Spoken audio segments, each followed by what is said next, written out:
Good evening and welcome to News Tonight on Rajya Sabha TV. I am Tina Jha. First up, the top stories of the day. All set for third phase elections tomorrow. 116 seats across 13 states and 2 union territories to witness polling. Stalwarts Amit Shah, Rahul Gandhi, Mulayam Singh Yadav, Jaya Prada and Abhijit Mukherjee to face electoral test. Odisha to also witness polls to 42 assembly seats.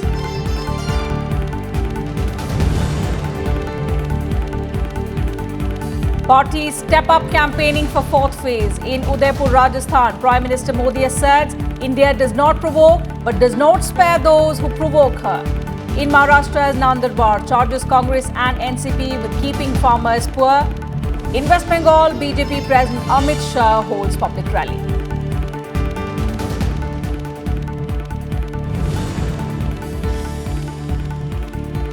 Candidates file papers for Lok Sabha elections in Delhi. BJP's Harshvardhan from Chandni Chowk, Manoj Tiwari from North West Delhi, Aam Aadmi Party's Atishi from East Delhi. In Amethi, Rahul and Priyanka Gandhi hold public meetings for the Congress party.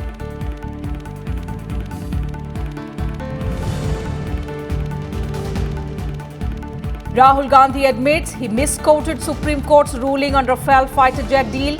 Claims he regrets remarks made in the heat of political campaigning. BJP's Nirmala Sitharaman asserts that Rahul's admission raises questions on his credibility.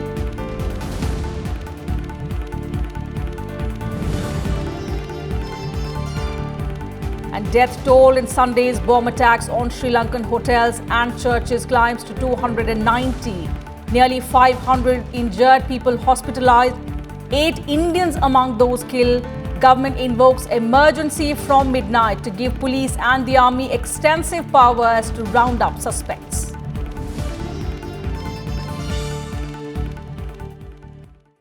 First, all the election-related news.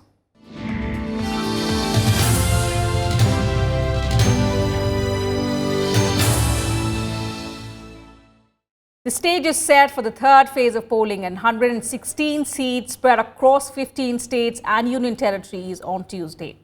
Single-phase elections will take place for all 26 seats in Gujarat, all 20 seats in Kerala, 2 seats in Goa, 1 seat each in Dadra and Nagar Haveli and Daman and Diu, 14 seats each of Maharashtra and Karnataka, 10 seats in Uttar Pradesh, 7 seats in Chhattisgarh, 6 seats in Odisha, 5 seats each in West Bengal and Bihar, 4 seats in Assam, 1 seat in Jammu and Kashmir will go to polls on 23rd of April. Tripura East Lok Sabha constituency will also vote in the fourth phase.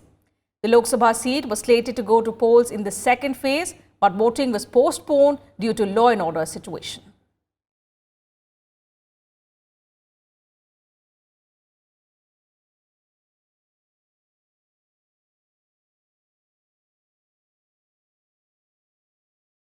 Many prominent names are in the fray in the third phase. All eyes are on BJP chief Amit Shah contesting from Gandhinagar in Gujarat, Congress President Rahul Gandhi from Wayanad in Kerala, Sambit Patra from Puri Lok Sabha seat in Odisha, Jaya Prada, BJP candidate from Rampur, BJP's Varun Gandhi from Pilibhit, Congress's Abhijit Mukherjee from Jangipur Lok Sabha seat in West Bengal, and Samajwadi Party's Mulayam Singh Yadav from Mainpuri. Third phase polling for 42 seats of Odisha Assembly will also take place on Tuesday. Prime Minister Narendra Modi hit the campaign trail in Maharashtra and Rajasthan on Monday, canvassing support for BJP Shiv Sena alliance candidates from Nasik, Dindori and Dhule Lok Sabha constituencies. Prime Minister Modi criticized the opposition, Congress NCP combined. He said leaders of both parties were involved knee-deep in corruption, doing nothing for the poor and the farmers. Ethanol बनाने की इस बात को यहां बड़े बड़े किसान नेता एग्रीकल्चर मिनिस्टर हो गए, चीफ मिनिस्टर रहा करते थे, कांग्रेस एनसीपी के लोग अपने आप को किसान होने का दावा करते हैं, लेकिन उनको गन्ने से इथेनॉल बनाकर भी आप अपनी आय बढ़ा सके, इसकी कांग्रेस और उसके साथियों ने कभी परवाह ही नहीं की। उन्हें इस बारे में पता था, पूरा ज्ञान था, लेकिन उन्होंने कभी सोचा नहीं कि अपने गन्ना किसानों को ये नई तकनीक भी लाकर दें। At another rally in Udaipur, Rajasthan, the Prime Minister said the NDA has shown that running an honest government is possible in the country, accusing the Congress of cheating people for 7 decades. He further said that his government has taken decisive action against terrorism, while the opposition has let down the country by seeking proof of action against terrorists. And BJP President Amit Shah also addressed rallies in West Bengal on Monday. He made a blistering attack at West Bengal Chief Minister Mamata Banerjee for raising fingers at the Election Commission out of fear of losing the polls. He also accused the TMC government in the state of running a mafia raj, saying West Bengal has become a safe haven for infiltrators. The BJP president urged people of West Bengal to vote for the BJP to ensure that the syndicate raj ends within 90 days in West Bengal. इसको उखाड़ कर मूल समेत फेंक देना है ये तृणमूल सरकार को। ये विकास को बंगाल की जनता तक पहुंचने नहीं देते। मित्रों, ये बंगाल को तृणमूल के गुंडों का लूट का अड्डा बनाया।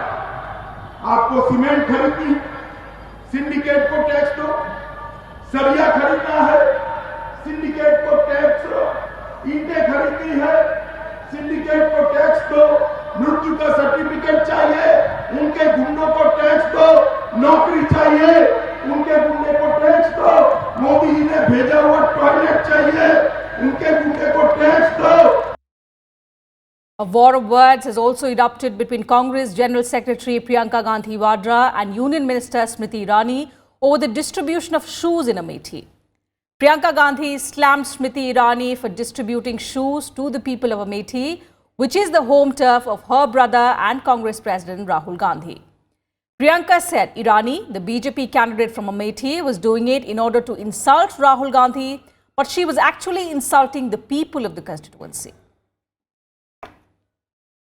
कि ये स्मृति ईरानी जी यहाँ आई और उन्होंने जूते बांटे लोगों को, ये कहने के लिए कि इनके पास जूते भी नहीं है पहनने के। ये सोच रही है कि राहुल जी का अपमान कर रही हैं। ये कर रही है अमेठी की जनता का अपमान। हम लोग का हो रहा है। अमेठी की जनता ने कभी किसी से भीख नहीं मांगी है, कभी किसी से भीख नहीं मांगी है। अमेठी और रायबरेली की जनता ने कभी किसी से भीख नहीं मांगी। Reacting sharply to Priyanka Gandhi's statement, Smriti Irani advised the Congress General Secretary to take a tour of the constituency and see the plight of people herself.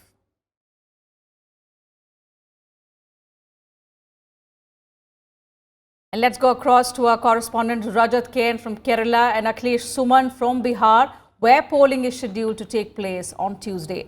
A very good evening, Rajat and Akhilesh. Coming to you, Akhilesh, first.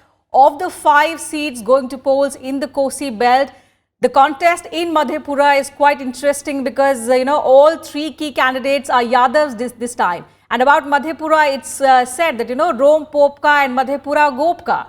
So with all 3 Yadavs in the fray this time, who are the odds in favor of this time around, Akhilesh?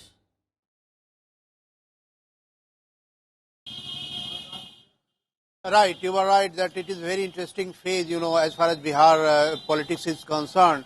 And in that politics, Madhepura is one of the center states because, that the whole reservation movement, it has the heartbeat of whole reservation movement, as BP Mandal, who was the chairman of Mandal Commission, and it came out with the whole reservation, criteria that how OBCs can be given reservation.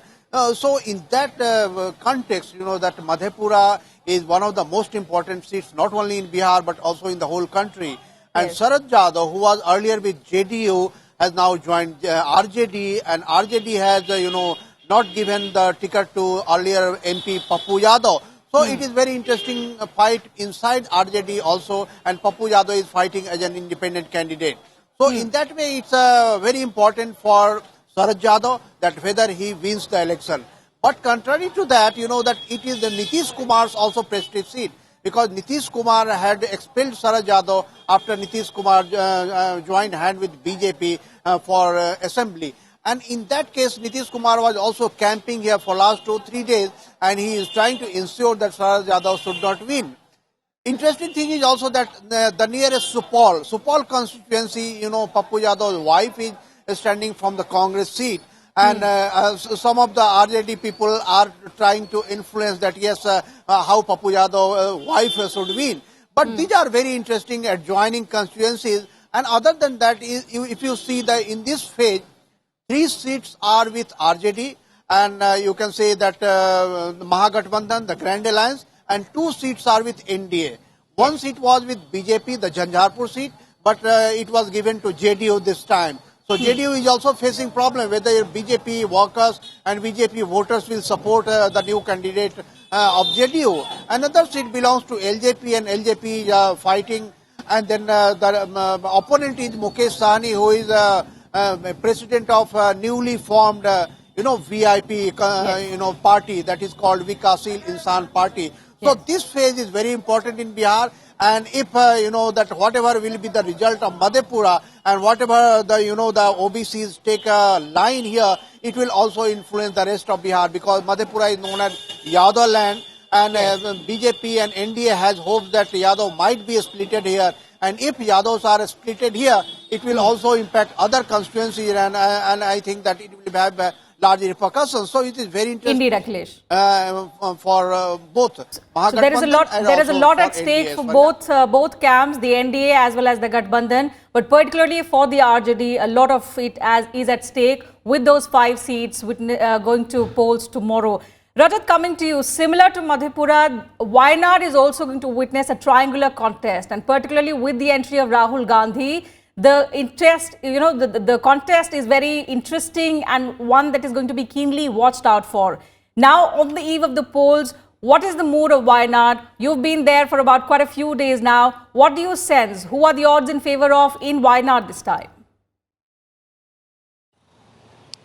Well, thanks, Tina. Yes, you're right. The contest in Wayanad is indeed interesting, and everyone is keeping a close eye on that. If you speak to the Congress workers and Congress party, they'd say that it's just a matter of the margin of how much Rahul Gandhi wins the seat from. Now, taking into account the candidates fielded by the other 2 quarters, one by the left, where they fielded PP Sumer, and he is a strong man. He has been impressive in his domestic politics in Kerala, and interestingly, left has imported a candidate from Malampuram constituency. He is not from Wayanad. He is mainly from Malampura constituency, and now he's been pitted against Rahul Gandhi. On the other hand, we have the BDJS and the BJP alliance. They have the NDA candidate Tushar Vellapalli. Now, these 2 parties, BJP and BDJS, they have seen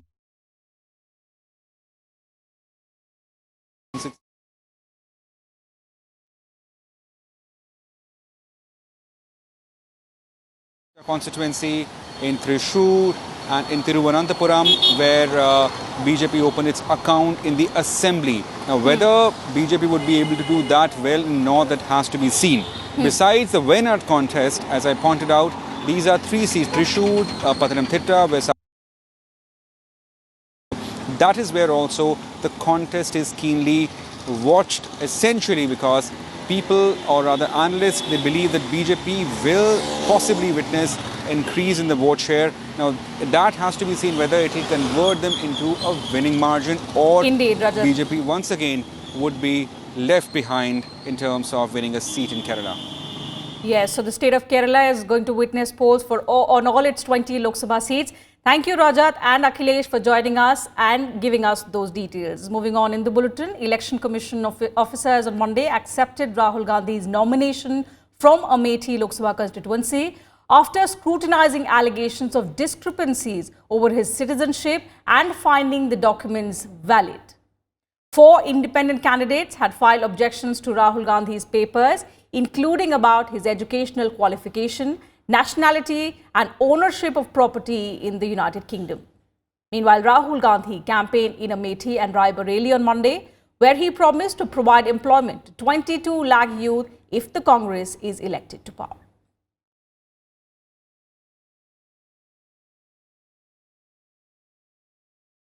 मैं आपको state से guarantee करता हूं 22 लाख नौकरियों को मैं 1 साल के अंदर भर के आपको दिलवा दूंगा। अब वहां नहीं रुकूंगा, बैठ जाओ, ये शुरुआत है। 10 लाख युवाओं को पंचायतों में रोजगार दिया जा सकता है। 10 लाख युवाओं को कांग्रेस पार्टी पंचायतों में रोजगार देगी। और जो हमारी जो पुरानी मनरेगा की योजना थी, पहले 100 दिन देते थे ना, अब 150 दिन देंगे। And political activities have gained momentum in Delhi as well, as only 2 days are left for filing of nomination papers for 7 Lok Sabha seats in the city. Polling will be held in the national capital in the 6th phase on the 12th of May. The BJP has so far released names of 4 candidates. Meanwhile, Union Minister Harshvardhan has filed his nomination papers from Chandni Chowk constituency. Harshvardhan will face Congress's JP Agarwal and Aam Aadmi Party's Pankaj Gupta on this seat.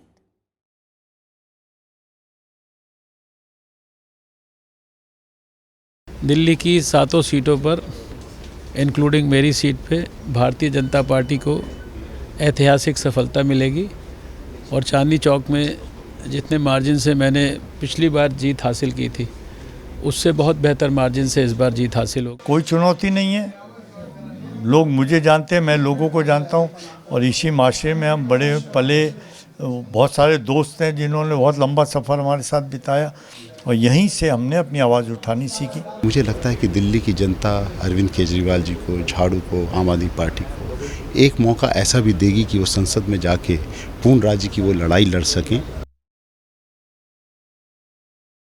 Delhi BJP chief Manoj Tiwari and sitting party MP Pravesh Verma also filed their nomination papers from North East Delhi and West Delhi respectively. Manoj Tiwari will face his Congress counterpart Sheila Dikshit in North East Delhi.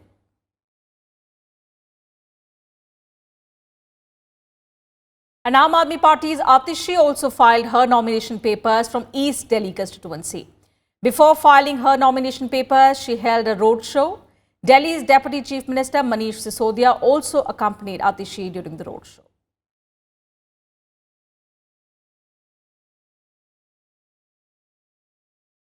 The Congress party also announced names of 6 candidates for Delhi Lok Sabha seats, fielding former Delhi Chief Minister Sheila Dikshit from North East Delhi, Ajay Makhan from New Delhi and JP Agarwal from Chandni Chowk. The Congress also fielded Arvinder Singh Lovely from East Delhi, Rajesh Lilothia from Northwest Delhi and Mahabal Mishra from West Delhi. The announcement of candidates came after talks of alliance between the Aam Aadmi Party and the Congress failed, as the Congress party wanted a tie-up only in Delhi, while the Aam Aadmi Party wanted the alliance to be forged in Haryana as well.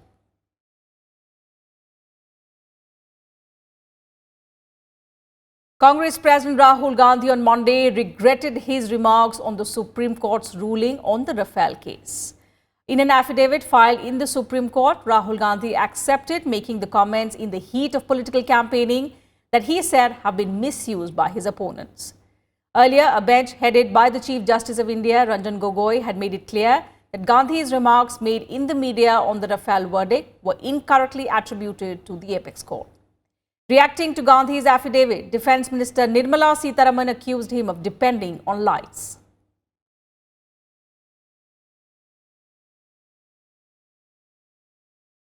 अलफनामा में तो regret, खेद व्यक्त कर दिया, मगर उसके बाद भी अगर वो रिपीट करेंगे तो मैंने मेरे पक्ष की बात रखना चाहती हूं, मगर लग रहा है कि वो रिपीट करना शुरू भी कर चुके हैं। इसीलिए मैं ये आपके सामने बोलना चाहती हूं, कल ऑफ कोर्स कोर्ट उसको हियरिंग में लेंगे, अभी भी वो सब जुडिस मैटर है। फिर भी मुझे लगता है कि सिर्फ पॉलिटिकल कन्वीनियंस के लिए और to escape the Wrath of the supreme court की कंटेम्प्ट के विषय में गुस्सा सुप्रीम कोर्ट व्यक्त करने से पहले शायद कन्वीनियंट आर्ग्यूमेंट ले लिया.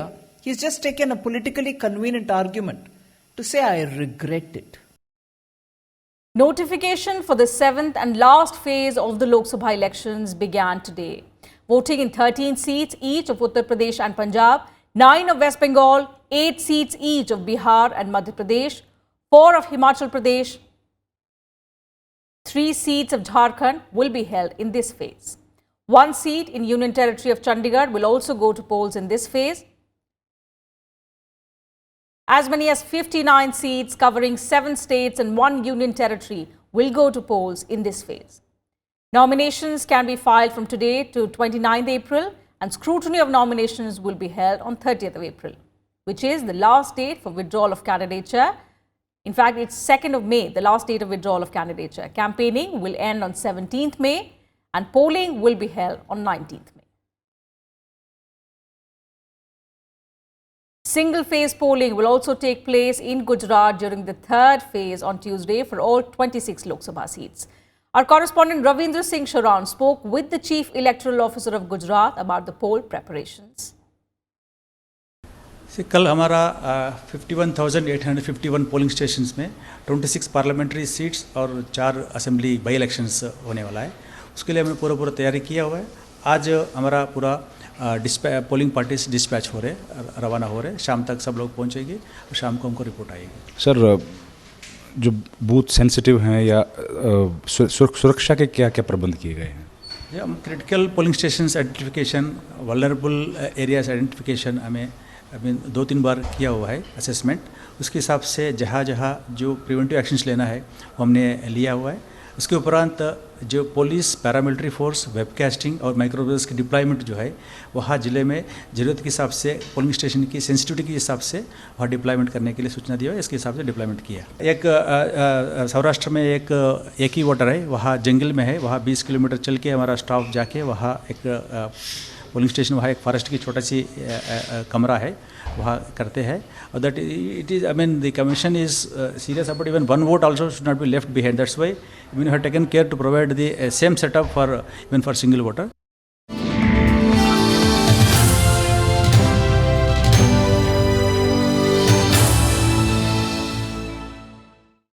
In some other news, a discussion on Lieutenant General D.S. Hooda's report titled India's National Security Strategy was organized by think tank Observer Research Foundation on Sunday. The debate was titled Beyond Politics, Debating a New Security Manifesto.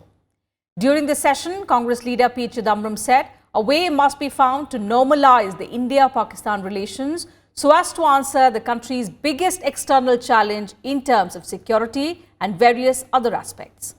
Retired Lieutenant General D.S. Hooda also presented salient features of his report, India's National Security Strategy.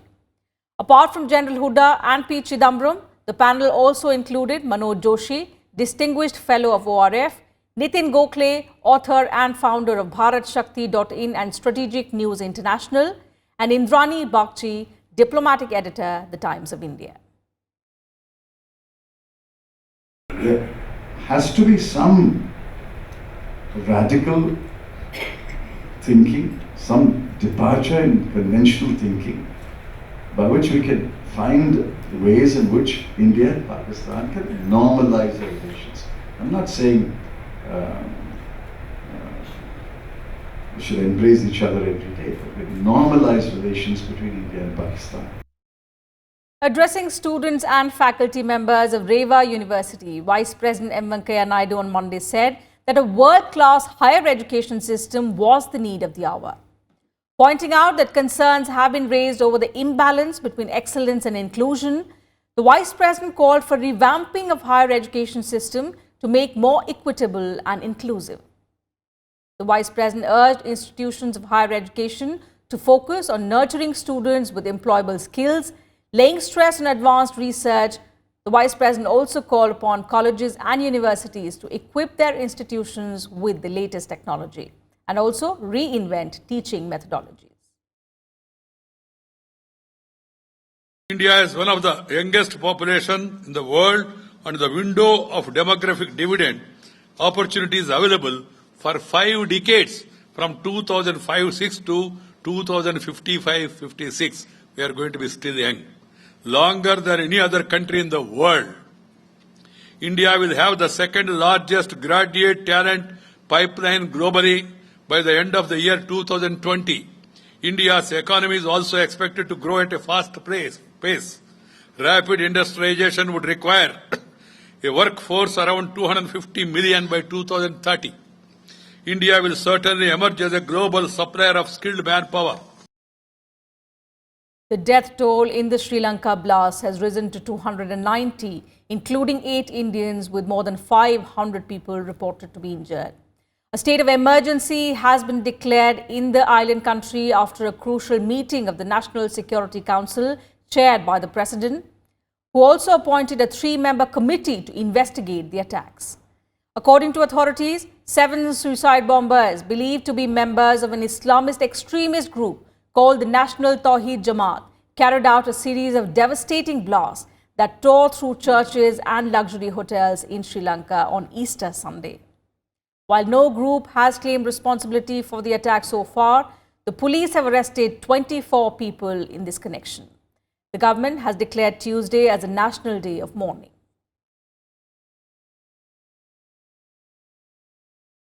And the Trump administration on Monday told 8 countries, including India, Japan, South Korea, Turkey and China, among others, that they will no longer be exempt from US sanctions if they continue to import oil from Iran after their waivers end on the 2nd of May. Greece, Italy, Japan, South Korea and Taiwan have already heavily reduced their oil imports from Iran. The White House made the announcement in a statement on Monday, saying this decision is intended to bring Iran's oil exports to zero. The US reimposed sanctions on Iran last November after President Trump pulled out of the landmark 2015 Iran nuclear deal. Iran is India's 3rd largest oil supplier behind Iraq and Saudi Arabia. Today I'm announcing that we will no longer grant any exemptions. We're going to zero across the board. We will continue to enforce sanctions and monitor compliance. Any nation or entity interacting with Iran should do its diligence and err on the side of caution. The risks are simply not going to be worth the benefits. And that's it from us in this news bulletin. Thank you very much for your time.